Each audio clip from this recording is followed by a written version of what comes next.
Maggi brinjal recipe.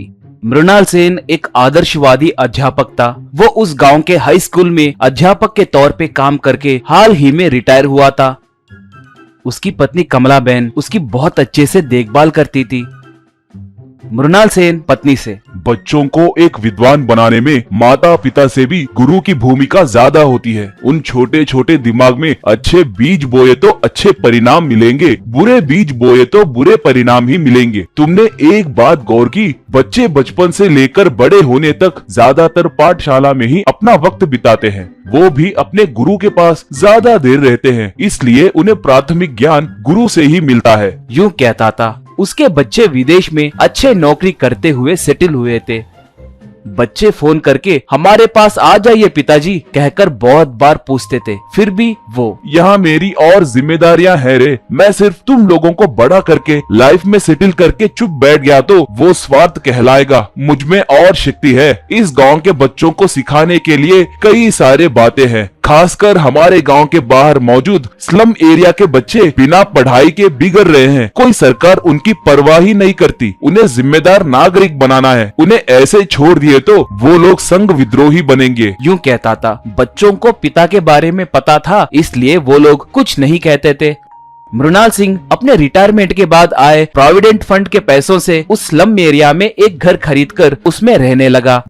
वो घर घर जाकर, मैं तुम्हारे बच्चों को मुफ्त में पढ़ाऊंगा, तुम्हारे बच्चों को भिजाओ कहकर पूछता तो एक, हमारे बच्चे पढ़ते हुए बैठे तो खाने के लिए खाना कैसे मिलेगा? यूं कहता तो दूसरा, अगर वही किसी साइकिल के दुकान पे गया तो दिन के 10 रुपए मिलेंगे कहकर बोलते थे। फिर भी मृणाल सेन निराश ना होकर, तुम्हारे बच्चों को पेट भर के खाना खिलाकर 1 रुपया लिए बिना पढ़ाऊंगा, बाद में वो लोग अच्छी नौकरी करते हुए आराम से जिएंगे कहकर उन्हें मनाने लगा। धीरे धीरे बस्ती वासियों को उस पे भरोसा आने लगा। वो लोग अपने बच्चों को उसके पास भेजने लगे। ऐसे वो अपने घर में उन बच्चों को पढ़ाने लगा।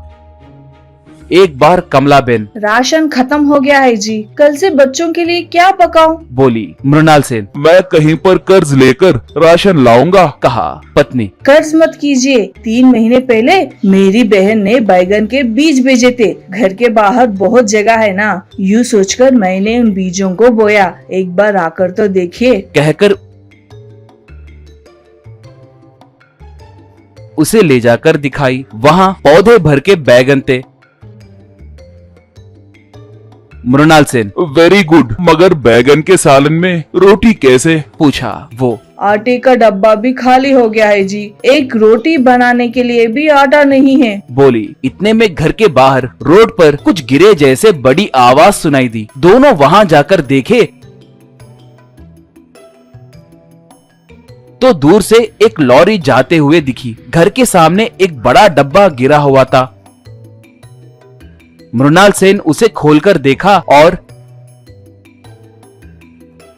ये मैगी मसाला बॉक्स है, शायद ये उस लॉरी में से गिरा होगा। ये स्कूल जोन है ना, इसलिए नगरपालिका वाले हाल ही में यहाँ पर एक बड़ा स्पीड ब्रेकर लगाए। लगता है लॉरी तेजी से जा रही थी, उस उतल फुतल में ये डब्बा गिर गया होगा, कहा। अगले दिन सुबह सुबह कमला बेन, बच्चों के लिए क्या बनाऊं? मैंने बैगन को बीच में से काट कर रखा है, आटा होता तो अच्छा होता था, बोली। मृणाल सेन उस मिले हुए डब्बे को दिखाते हुए, ये देखो, इस इंस्टेंट मैगी को गर्म पानी में डालकर 5 मिनट तक पकाओ और इसे बैगन के अंदर स्टफ करके बच्चों को दो, कहा। कमला बेन, मगर हम इसका इस्तेमाल करना? यूं कह रही थी मृणाल सेन तब। अगर कोई आया तो मैं उनसे बात करूंगा, पहले बच्चों की भूख मिटाना जरूरी है, कहा। ऐसे कमला बेन बैंगन के बीच में मैगी भर के ब्रिंजॉल मैगी बनाई। उसे बच्चे बहुत चाव से खाने लगे।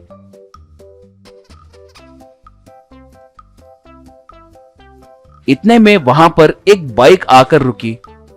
एक युवक आकर, एक्सक्यूज मी, मैं मैगी नूडल्स मार्केटिंग मैनेजर हूँ, हमारा बॉक्स यहाँ पर गिरा है, उसे आपने ही लिया है कहकर आस पड़ोस वाले बोल रहे थे। कहकर मृणाल सेन की ओर देखा। मास्टर जी, आप, ये आपका स्कूल है? मैं हूँ सर, प्रभास, आपका शिष्य, कहकर नमस्कार किया। मृणाल सेन, देखो प्रभास, बात ये है कि कहकर सब बताया। प्रभास तब, मुझे आपके बारे में पता है मास्टर जी, अब से बच्चों को ये ब्रिंजॉल मैगी फूड आए दिन खिलाइए। मैं मेरे कंपनी से बात करके महीने में कितने पैकेट चाहिए बताकर वो सब समय पर आए जैसे देखूंगा। ये मेरी गुरु दक्षिणा है कहकर सोचिए, कहा। मृणाल सेन प्रभास को आशीर्वाद देते हुए, तुम महान काम कर रहे हो बेटा, गॉड ब्लेस यू। कहा।